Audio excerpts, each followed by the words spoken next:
Good morning. Sorry for the delay on devotions, but we're back in the series of David's wives. And just in review, we're going to start in 2 Samuel chapter 3, but the bulk of our story is going to be in 1 Kings chapter 1. So you may want to kind of mark both with your fingers while we get started today. I hope you're doing well.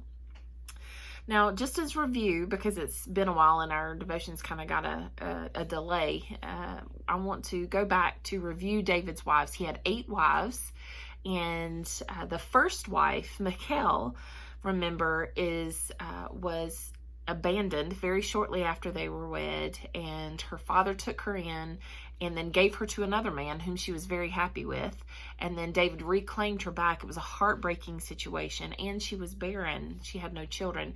So Michal, wife number 1, is not found in the Chronicles of 2 Samuel chapter 3, because this is a genealogy of the sons of David. So that's why she's not listed in here, but she matters to me. You can go back and watch that devotion if you missed that part of the series. But I do want to list her. She matters to me. So wife number 1 is Michal, and she is not listed here. But the rest are. So let's go to 2 Samuel chapter 3, and we're going to start in verse 1 and just read through, as a review here, this genealogy. It says, there was a long war between the house of Saul and the house of David, and David grew stronger and stronger, while the house of Saul became weaker and weaker. And the sons were born to David at Hebron. Now remember, Hebron is the capital right now of David's kingdom. His firstborn was Amnon of Ahinoam of Jezreel.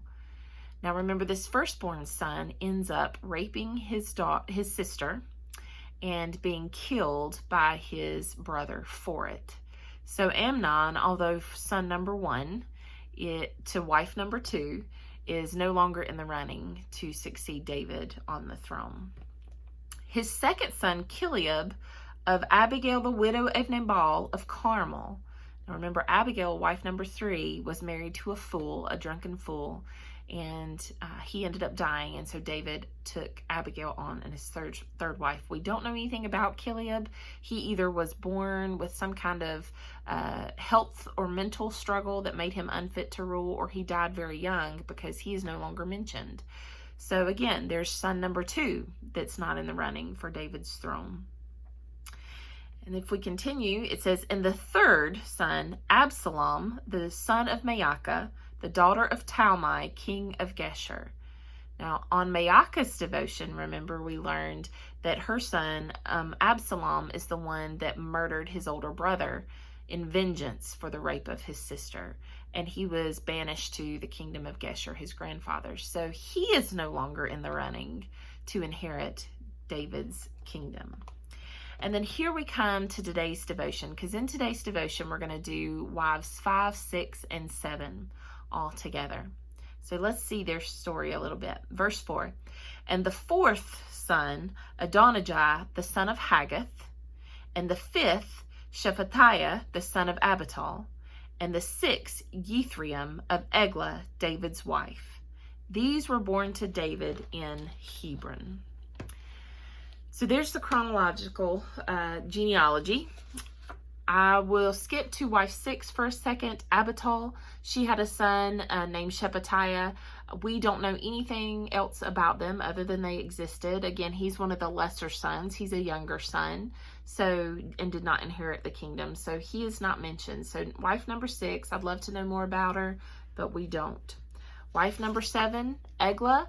She had a son named Yithream, and the same thing happens there in that they are no longer mentioned. So we don't know anything about Eglah or Yithream.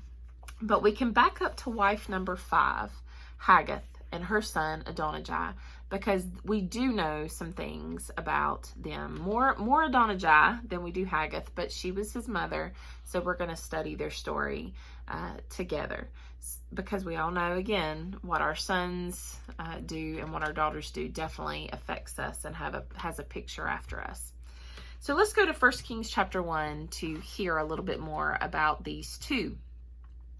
Now, where are we in the history of things? So David is an aging king. He's actually in his last days when we turn into 1 Kings chapter 1. And so he's dying, and he's having a major circulatory problem. So he gets extremely cold, especially at night, and he's suffering from that.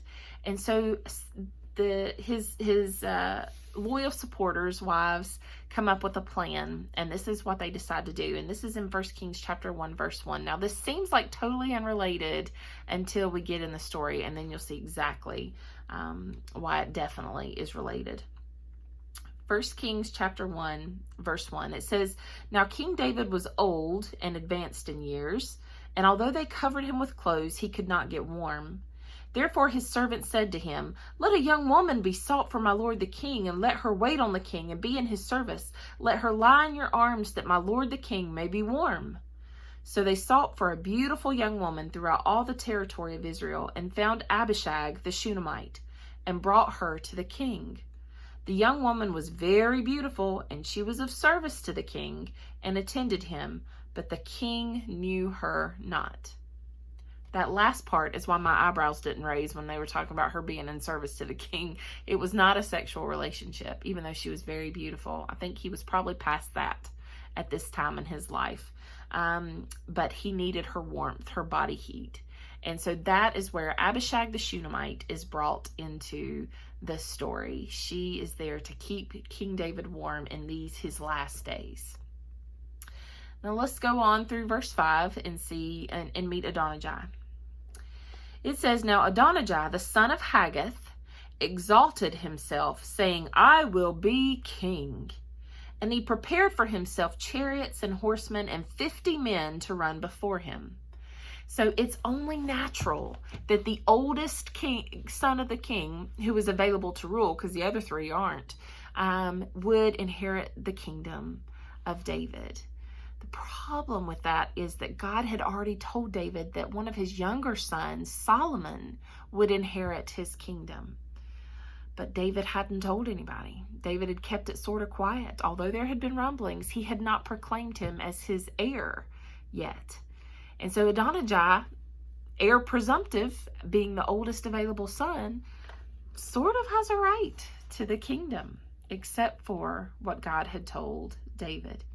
Now this says that he prepared himself chariots and horsemen to run in front of him. That was kind of a power play. This is, look at me, I'm so mighty. I got all these big men running ahead of me, and I'm ready to be your warrior king, kind of thing. So he prepared this parade. Verse 6, "His father had never at any time displeased him by asking, 'Why have you done thus and so?'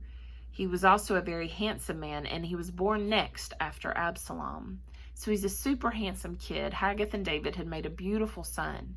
But the problem is David had not disciplined his son, and maybe Haggith either, because it says he never displeased him by asking, why have you done thus and so? He never took the time to question his son's motives or actions. He just kind of let Adonijah be Adonijah. And that's not going to work out in the long run. Verse 7, it says, "He conferred with Joab the son of Jeruiah and with Abital the priest, and they followed Adonijah and helped him." So he's gathering his supporters, okay? He needs support to become the heir to David's kingdom. Verse 8, "But Zadok the priest and Benaiah the son of Jehoiada and Nathan the prophet and Shimei and Ray and David's mighty men were not with Adonijah." So the priest Zadok and the prophet Nathan and Benaiah and all the mighty men are still standing with their king. He is still alive. And they know he is who God has leading this kingdom at this moment.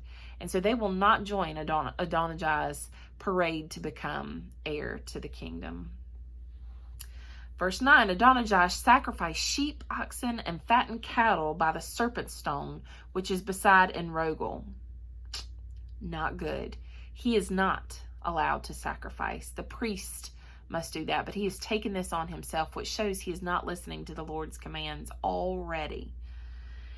Continues, "And he invited all his brothers, the king's sons, and all the royal officials of Judah, but he did not invite Nathan the prophet or Benaiah or the mighty men or Solomon his brother."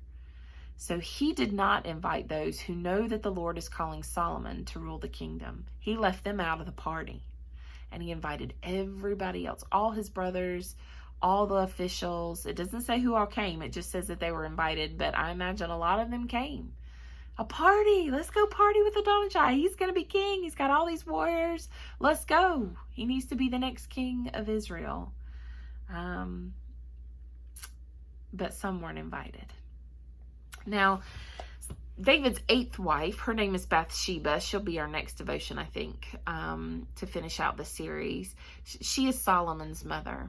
And Bathsheba and Nathan the prophet and Benaiah and the mighty men understand that the Lord has said Solomon will rule after their father. But again, David has not proclaimed it. That's his fault for not setting that up as official business. And so when they hear that Adonijah is holding this party and proclaiming himself king, Bathsheba and Nathan get together really quickly and they go into the king's chamber and they say, David, Adonijah is setting himself to be king, but God has said Solomon will rule, and you must do something about this or something terrible is going to happen. And so David does officially at that point, finally, proclaim that the Lord has said that Solomon will be king. Well, when the party hears this, that Solomon has been proclaimed the next king, they immediately flee. They scatter like roaches in the light. They're gone, leaving Adonijah there on his own. And he's brought before his brother Solomon, who is now going to be the king of Israel. And Solomon shows him mercy. Solomon says, I have no desire for your death or your blood. I just, go live your life, Adonijah. I don't want another brother dead. But God has set me up to be king. So he's merciful and allows him to live. Adonijah isn't settled, though.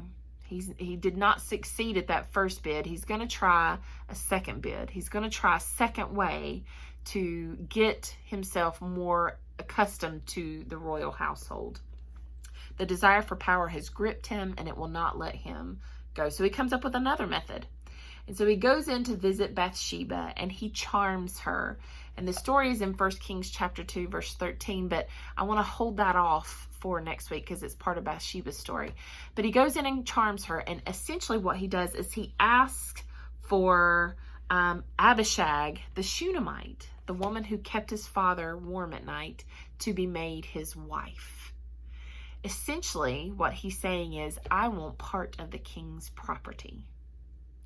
And that will not fly with Solomon. He knows what his brother's doing. He knows that even though he gave him mercy and told him to go live his life and marry the women and have children and all that stuff, Adonijah is still set on taking over what the Lord has said is Solomon's. And so this earns Adonijah his death. He is killed because of this request, because of this action. And I'm sure it didn't sit well with Solomon that Adonijah had gone into his mother, asking for Abishag to be his wife.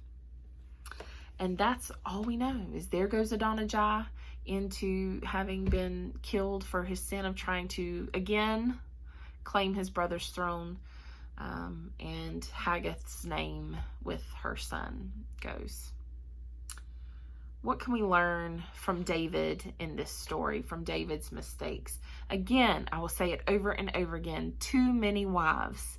God had set him up for one woman, and he abandoned her and left her, and then took on a whole bunch of other wives, trying to fill that hole in his heart that God had said, this is not good. So too many women in his lives. And then the other biggest failure that he had was too little discipline for all these sons. And now we have 2 dead, 1 exiled, and 1 not able to rule. I mean, goodness, what a hot mess that we have in his household because of lack of discipline, lack of questioning his sons' motives and leading and guiding them in the way that the Lord has for them. What can we learn from Haggith's son, Adonijah, is the other question. He rightly deserved the throne. He was right in that level.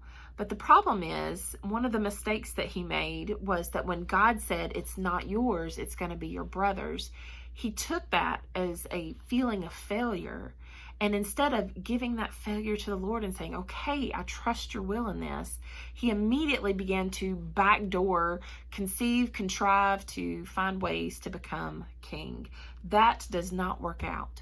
He should have graciously accepted the decision from the Lord and his own failure to achieve what he wanted as God's will and way, and said, okay, Solomon, how can I help you in this kingdom? This is a big kingdom. We got a lot going on here. What can I do?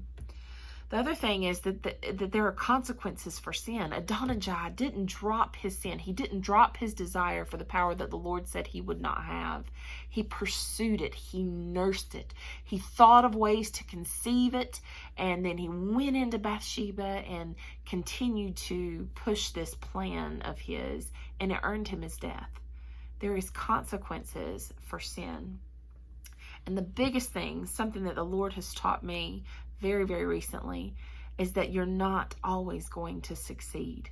It is not always God's will that you get what you think you deserve, what you pursue, and what you pray for. And that's hard to understand in a word where, if you ask, you will receive whatever you ask for in prayer, and you can do all things through Christ who strengthens you. It's hard to not taint those things to mean everything is mine because I'm a child of God, right? Not everything is yours. God deserves all good things. I deserve hell and punishment for my sin. The fact that God is gracious to me at all is a sign of his goodness, not mine. And so we are not always meant to succeed, and we are not always meant to receive what we pray and beg God desperately for. So what do we do in that? How do we respond graciously to God the Father, who's made decisions in our lives that are disappointing and are heartbreaking in times? We respond with obedience. We respond with trust, and we respond with listening. Because even in the failures, God is there, and God is pursuing us, and he is present, and his character is there for us to gaze upon. There's a pastor's wife and blogger. Her name is Melissa Edgington, and she wrote a blog called Even If He Doesn't. And in this, she gives us a quote that I would like to end with. She writes, "It is possible to grieve the end of our plans while still maintaining hope for the future. It's possible to beg God for one outcome and praise him in the middle of a very different outcome. It's possible to love and trust God when he doesn't choose to rescue us or a loved one. It's completely possible to be living through the most horrific hell we can imagine on this earth and still love God with all our heart, soul, mind, and strength." Yes, it's possible. Not only possible, but it's worthy.